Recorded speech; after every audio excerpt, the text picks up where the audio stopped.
आज assembly session का चौथा तमाम जो एमएलए हैं उन्होंने अपने अपने सवाल जो है वो खड़े किए, जिन सवालों की तैयारी जो है वो कर रहे थे ताकि असेंबली सेशन में वो अपने अपने इलाकों की जो कुछ परेशानियां हैं उसे खड़े करेंगे। लेकिन अभी हम जो है बात करेंगे खासकर महराज मलिक जो कि एमएलए डोडा हैं, उन्होंने डिस्ट्रिक्ट डोडा को लेकर क्या कुछ आज असेंबली सेशन में बातचीत की, क्योंकि हमने देखा कि किस तरीके से डोडा की बात करें या फिर जम्मू कश्मीर में ड्रग एडिक्शन को लेकर जो है परेशानी ज्यादा बढ़ रही है, उसको लेकर उन्होंने कल के दिन पे बात की थी। लेकिन आज जो उन्होंने असेंबली सेशन में बात की है उसी को लेकर आज जो है विस्तार से बात करेंगे। सबसे पहले बात करें, आज उन्होंने असेंबली सेशन में जो है तमाम जो अहम बातें हैं उनके ऊपर चर्चा की, और इस चर्चा में जो है सबसे पहले उन्होंने कहा कि वो भी एक गांव से निकल कर आते हैं। एक बात करें कि गरीब लोगों की क्या कुछ परेशानियां रहती हैं, गरीब लोगों की क्या कुछ मजबूरियां हैं, महराज मलिक जो है उस बात को समझते हैं। उन्होंने क्या कुछ बातें जो है वो शुरू की, तो बता दें कि आज असेंबली सेशन में सबसे पहले उन्होंने एक शायरी से जो है वो शुरुआत की, जो कि लाइनें उनकी खुद की लिखी हुई थी, जिसमें उन्होंने कहा कि तमाम वादे जो है वो यहाँ के लोगों के साथ किए गए, खासकर बात करें इलेक्शन के दौरान, लेकिन अब वो वादे जो है सरकार को पूरे करने चाहिए। साथ में उन्होंने कहा कि मैं भी गांव से निकल कर आया हूं, मैं गरीब लोगों की परेशानियों को समझता हूं, मुझे पता है कि गांव के जो लोग हैं वो कितने परेशान मजबूर हैं, अब मैं उनके साथ रहकर उनकी परेशानियां देख कर आया हूं। अब देखिए कुछ पॉइंट्स में मैं आपको समझाने की कोशिश करूंगी कि एमएलए महराज मलिक ने आज असेंबली सेशन में क्या कुछ बातचीत की। सबसे पहले उन्होंने कहा कि सर्कुलेशन ऑफ मनी जो है वो जम्मू कश्मीर में खत्म हुआ है 370 टूटने के बाद। अब देखिए क्या है सर्कुलेशन ऑफ मनी, यानी कि बाहर से कॉन्ट्रैक्टर आ रहे हैं, बाहर से मिस्त्री आ रहा है, बाहर से ही तमाम काम करने के लिए लोगों को लाया जा रहा है, तो यानी कि अंदर का पैसा बाहर जा रहा है, यानी कि जम्मू कश्मीर का जो भी पैसा है वो बाहर जा रहा है, लेकिन बाहर से जम्मू कश्मीर में कोई पैसा नहीं आ रहा है। ये सर्कुलेशन ऑफ मनी है जो जम्मू कश्मीर में खत्म हो रहा है।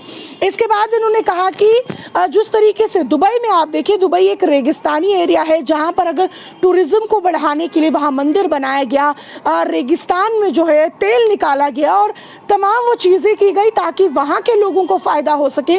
तो जम्मू कश्मीर में नेचुरल ब्यूटी है, जम्मू कश्मीर के पास बहुत कुछ है, अगर यहाँ पर करने पर आए या टूरिज्म को बूस्ट मिल सके तो यहाँ पर बहुत सी चीजें हैं जो की जा सकती हैं जम्मू कश्मीर को, जिसकी वजह से फायदा हो सकता है। अब उन्होंने कहा कि यहाँ पर क्यों नहीं आखिरकार टूरिज्म जो है वो बढ़ाया जा रहा है, हालांकि यहाँ पर बढ़ाया जा सकता है। इसके बाद चौथी बात उन्होंने ये कही कि चैंपियंस ट्रॉफी की अगर हम बात करें, आप देख सकते हैं कि मेजबानी जो है वो पाकिस्तान कर रहा था, लेकिन इंडिया के साथ जो कुछ मैचेस थे, जो अहम मैचेस थे वो दुबई में रहे, और उसी को लेकर उन्होंने कहा कि अगर दुबई में मैच हो सकता है, दुबई में जो है वो रेवेन्यू जनरेट हो रहा है, तो जम्मू कश्मीर में क्यों नहीं। जम्मू कश्मीर के पास असीम खूबसूरती जो है वो ईश्वर की द्वारा दी गई है, जम्मू कश्मीर में खूबसूरती की कोई कमी नहीं है, जगह की कोई कमी नहीं है, तो क्यों, क्या जम्मू कश्मीर में इस तरीके के इंटरनेशनल लेवल के मैचेस नहीं हो सकते? क्या यहाँ पर क्रिकेट के प्रेमी नहीं है, यानी कि यहाँ पर क्या क्रिकेट लवर्स नहीं है? हिंदुस्तान से या फिर तमाम जगहों से दुबई में लोग जा रहे हैं मैचेस देखने के लिए, रेवेन्यू जनरेट हो रहा है, उनका टूरिज्म बढ़ रहा है, तो क्या जम्मू कश्मीर में इस तरीके का कोई फैसला नहीं लिया जा सकता? इसके बाद अगर हम बात करें, उन्होंने कहा कि जम्मू कश्मीर में अल्कोहल जो है वो बैन होना चाहिए, नशा बंद होना चाहिए। अल्कोहल बैन को लेकर अगर मैं बात करूं, उन्होंने कहा कि जो शराब की दुकानें नई नई खुल रही हैं वो बंद होनी चाहिए, जो पहले से दुकानें हैं वो यहाँ बंद होनी चाहिए।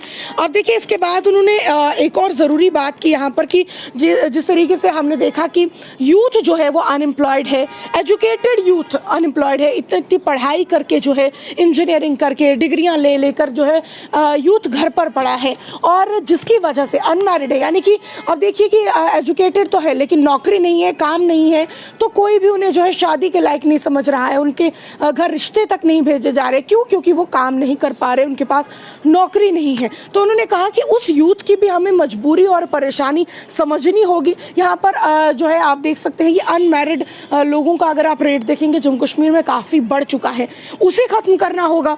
अब यहाँ पर देखा जाए अनमैरिड है, अनएम्प्लॉयड है, तो जिसकी वजह से लोग नशे की ओर बढ़ते जा रहे हैं, उसको लेकर कुछ बड़ा फैसला लिया जाना चाहिए। इसके बाद उन्होंने कहा कि आउटसाइडर कॉन्ट्रैक्टर जो है वो यहाँ पर आ रहे हैं, यानी कि बाहर से कॉन्ट्रैक्टर्स यहाँ पर आ रहे हैं, बाहर से काम करने के लिए आ रहे हैं, जो कि 5 गुना ज़्यादा यहाँ पर मुनाफा जो है वो कमाते हैं। और यहाँ के लोग फिर खाली हाथ, यानी कि नौकरियों को लेकर भी खाली हाथ, कॉन्ट्रैक्ट्स को लेकर खाली हाथ, कोई काम मिल रहा है उसमें भी जम्मू कश्मीर के लोगों के हाथों में कुछ नहीं है। इसके बाद उन्होंने कहा कि एसपीओज की सैलरी को बढ़ाया जाना चाहिए। डेली वेजर्स की बात करें, अगर आपके पास इतना है, यानी कि अगर आप कर सकते हैं तो उन्हें परमानेंट कर दीजिए, अगर आप परमानेंट नहीं कर सकते तो कम से कम उन्हें तनख्वाह जो है वो मिलनी चाहिए, तनख्वाह बढ़ाई जानी चाहिए।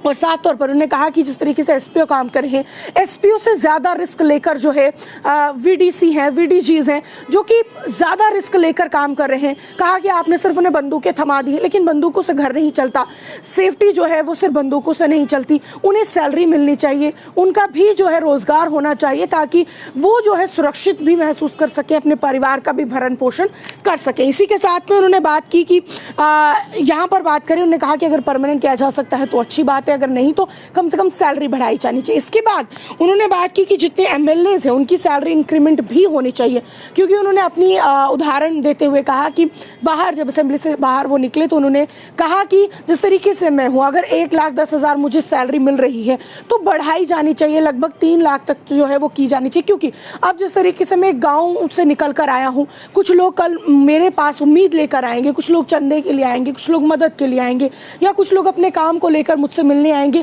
दूर दराज इलाके से वो आएंगे, उनके खाने पीने रहने की व्यवस्था मुझे करनी होगी, तो उसके लिए ज़रूरी है कि मेरे पास भी पैसा हो। क्योंकि उन्होंने कहा इलेक्शन जो है वो भी मैंने चंदे पर ही जो है वो जीता किया, तो कहीं ना कहीं अब मेरे पास कुछ होना चाहिए ताकि मैं गरीब आवाम जो मेरे पास आएगी मैं उसकी मदद कर सकूं। और इसी के साथ उन्होंने कहा कि देखिए, सिर्फ मैं एनसी की मैं बात नहीं कर रहा, मौजूदा सरकार की नहीं, मैं भाजपा से भी सवाल करूंगा, मैं हर उस व्यक्ति से सवाल करूंगा जो आम जनता की आवाज़ को दबाने की कोशिश करेगा, मैं अपनी आवाज़ को बुलंद करूंगा। उन्होंने कहा कि देखिए, भाजपा से हमें ये परेशानी है कि भाजपा जो है बार बार शराब की दुकानें खोल रहा है, ठेके खोल रहा है। हम मानते हैं कि वो रेवेन्यू जनरेट करने के लिए कर रहा है, लेकिन हमें शराब का पैसा नहीं चाहिए। अगर आप रेवेन्यू जनरेट करना चाहते हैं, दुबई जैसा इलाका, दुबई जैसी जगह जहां पर मुस्लिम मेजॉरिटी है, मुस्लिम देश है, वहां पर मंदिर बनाया गया। क्यों बनाया गया? ताकि यहाँ पर जो है आने वाले 50 साल 100 साल तक जो है यहाँ पर रेवेन्यू आ सके, टूरिज्म यहाँ पर बढ़ सके। तो यानी कि मैं कहना चाहता हूँ कि जम्मू कश्मीर में काफ़ी खूबसूरती है, यहाँ पर बहुत से ऐसे सोर्सेज हैं कि जिससे आप पैसा बना सकते हैं, यहाँ पर आप एम्प्लॉयमेंट जनरेट कर सकते हैं। तो ऐसा करें, ठेके खोलने की जरूरत नहीं है। वो उस बात को लेकर जो उन्होंने बीजेपी पर निशाना साधा और कहा कि वो जानबूझकर नशे में जो है वो खुद, क्योंकि अगर ठेके नहीं होंगे तो लोग नशे से कई हद तक दूर रहेंगे, लेकिन बार बार हर जगह पर थोड़ी थोड़ी देरी पर जो है वो दुकानें खुल रही हैं ठेके की, तो जिसकी वजह से जानबूझकर जो है वो बीजेपी नशे की तरफ लोगों को डाल रहा है। और इसीलिए उन्होंने कहा कि बीजेपी जो है वो नशा बनाने की दवाई है। अब उन्होंने कहा कि जिस तरीके से दुबई जैसे इलाके में अगर रेगिस्तान में अगर तेल जो है निकाला जा रहा है, टूरिज्म बढ़ाया जा रहा है, तमाम चीज़ें हो रही हैं, तो क्यों नहीं जम्मू कश्मीर में इंटरनेशनल लेवल के क्रिकेट जो है स्पोर्ट्स यहाँ पर जो है यहाँ पर करवाए जाने चाहिए। यहाँ पर खूबसूरती है, टूरिज्म बढ़ाया जाना चाहिए, तमाम चीज़ें की जानी चाहिए। वहाँ से आप रेवेन्यू जनरेट करिए, अनएम्प्लॉयड यूथ को भी जो है इससे फ़ायदा होगा, और अल्कोहल से जो है हमें रेवेन्यू जनरेट करने की ज़रूरत नहीं है। और आखिर में अगर मैं बात करूँ, उन्होंने कहा कि मुफ्त बिजली जो है वो 24/7 यहाँ पर मिलनी चाहिए, 24 घंटे बिजली होनी चाहिए और मुफ्त बिजली होनी चाहिए। और साथ में उन्होंने आखिरी उनके शब्द ये थे कि जम्मू कश्मीर को बेहतर कैसे बनाना है, मैं इस बात पर जोर दे रहा हूँ। अगर मौजूदा सरकार इस पर काम करती है तो मैं आराम से घर पर बैठकर अपने परिवार के साथ रहूँगा, मुझे ज़रूरत नहीं है। लेकिन अगर आम जनता की आवाज़ नहीं सुनी जाएगी, आम जनता का काम नहीं किया जाएगा, तो मुझे निकलना होगा। अगर ये चाहते हैं कि मैं अपनी आवाज़ को बंद कर दूँ और मैं जो है इनके रास्ते में ना आऊँ, तो उन्हें ये करना होगा कि वो जनता का काम कर ले। मेरे लिए ये ज़रूरी है कि जनता का काम हो, अनएम्प्लॉयड यूथ का काम हो, तो मैं घर पर बैठ जाऊंगा। लेकिन अगर जम्मू कश्मीर का फ़ायदा होगा, जम्मू कश्मीर के लिए काम किया जाएगा। अब ये पूरी बातें, ये पूरे पॉइंट्स जो हैं वो महराज मलिक द्वारा असेंबली सेशन में आज रखे गए। अब इसको लेकर आपकी क्या कुछ राय है, कमेंट सेक्शन में ज़रूर रखें। और कहीं ना कहीं देखिए, हमने कुछ समय पहले, यानी कि ये सेशन शुरू होने से कुछ समय पहले भी एक रिपोर्ट आपके सामने रखी थी, जहाँ पर उन्होंने कुछ सवाल जो है वो तैयार किए थे कि वो असेंबली सेशन में पूछेंगे।